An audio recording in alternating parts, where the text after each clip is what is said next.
We were on tour. We went to Blacksburg, Virginia, where this is a place where I know because that's where the Virginia Tech massacre happened. And when I heard about that, it was a horrible thing where this kid went into his school and killed 32 people.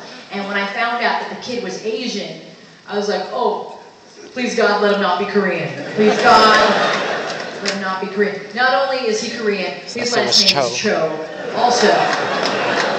And on the day that the massacre happened, one of my comedy specials aired on television, and people complained. Like, how could you show us a Cho right now? That's, I don't know, that's weird. But I talked to my father after the Virginia Tech massacre happened. My father was really upset. He was like, wow, 32 people. Wow. I mean, 1 or 2 is okay.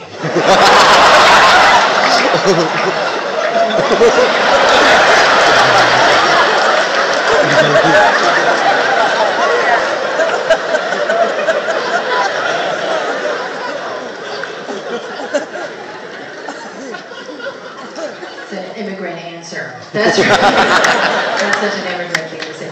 My parents are immigrant.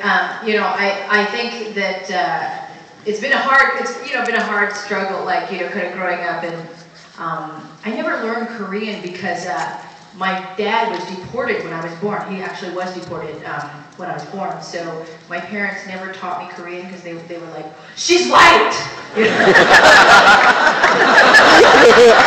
She's white! So, I was real different, like when I was growing up. And when I wanted to, be a comedian, I knew when I was really young. Like I knew very early on, and I told my mother when I was 14 that I was going to be a stand-up comedian, and she said, "Oh, maybe it's better if you just die."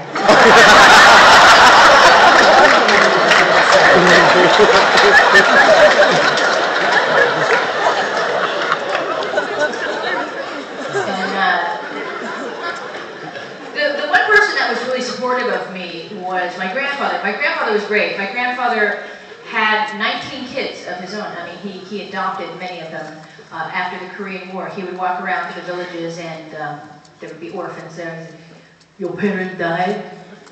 Okay, come with me. Your name is Cho. Don't kill anybody.